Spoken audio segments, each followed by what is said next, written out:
Assalamualaikum. Waalaikumsalam warahmatullahi wabarakatuh. Ahlan wa sahlan. Halo Ustaz, tanya Ustaz lebih mudah. Wa huwa sifatul arifin. Menangis dalam tatkala baca Al-Quran merupakan sifat-sifat orang yang mengenal Allah Subhanahu wa taala. Wa syiaru ibadillahi shalihin. Dan inilah syiarnya para hamba-hamba Allah yang saleh. Ya, menangis tatkala baca Al-Quran. Ya.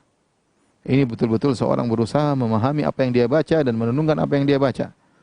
Kata Allah, wa yakhruna lil adhqani yabkun wa yazidum khusyu'an. Mereka tersungkur sujud kepada Allah dalam kondisi menangis dan bertambah khusyuk mereka. Allah muji orang-orang yang menangis tatkala membaca Al-Quran.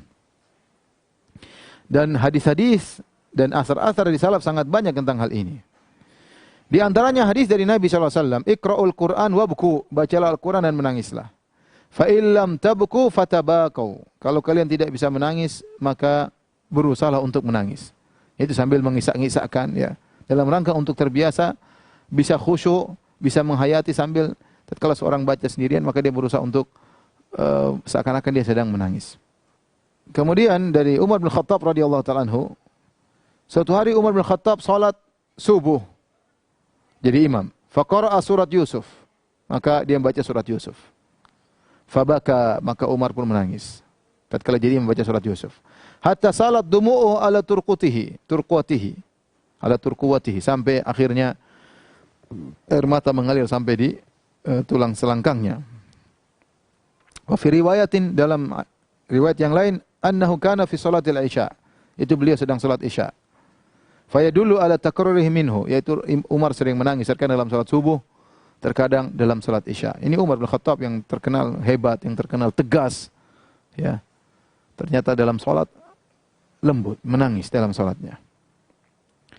Dalam riwayat yang lain, fabaka hatta sami'u buka'ahu min wara'is sufuf. Umar menangis sampai orang-orang di belakang saf belakang dulu tidak ada mic.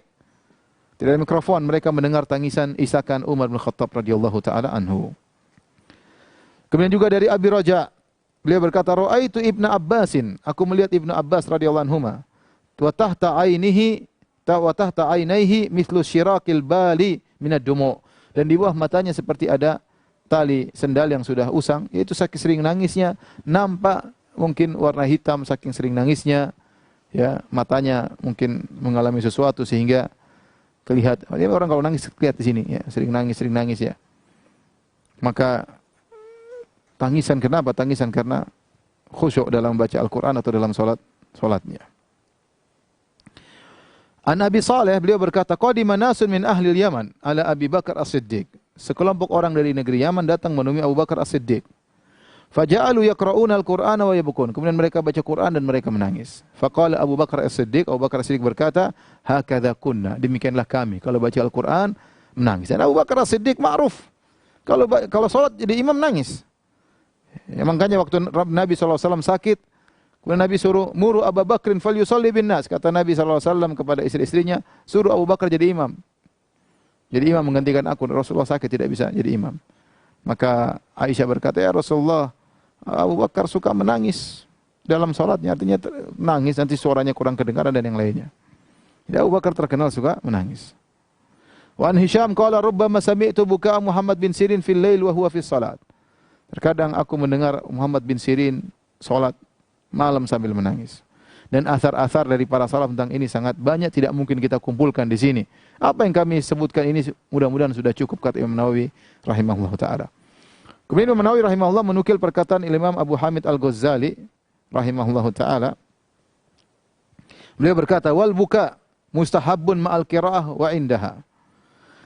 Menangis dianjurkan tatkala membaca Al-Qur'an atau tatkala sedang baca Al-Qur'an. Qala wa tariquhu fi tahsilihi, adapun cara agar kita bisa menangis tatkala membaca Al-Qur'an, an yuhdhira fi qalbihi al-huzn, yaitu dia bagaimana menghadirkan kesedihan dalam hatinya.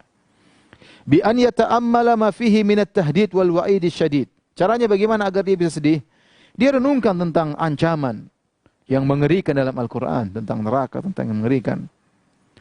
Wal watha'ika wal uhud, dan juga janji-janji, ya, bagaimana peraturan-peraturan dalam Al-Quran banyak, enggak boleh begini, enggak boleh begini, enggak boleh begini. Summa yata'ammal taqsirahu fi dzalik. Kemudian dia renungkan dirinya yang kurang dalam menjalankan ini semua. Ya, yang kurang dalam menjalankan perintah-perintah Allah, yang melanggar larangan Allah banyak sekali. Dia renungkan tentang dirinya. Contoh kita saja kalau baca firman Allah, wa qul lil mu'minina yaghuddu min absarihim. Katakanlah kepada orang beriman tundukkan pandangan mereka. Kalau kita merenungkan ayat itu saja, kita tahu bahwasanya dosa kita sangat banyak.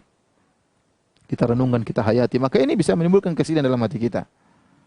Ya, jadi caranya begitu. Lihat ancaman-ancaman Allah tentang neraka, tentang perintah-perintah Allah, larangan Allah.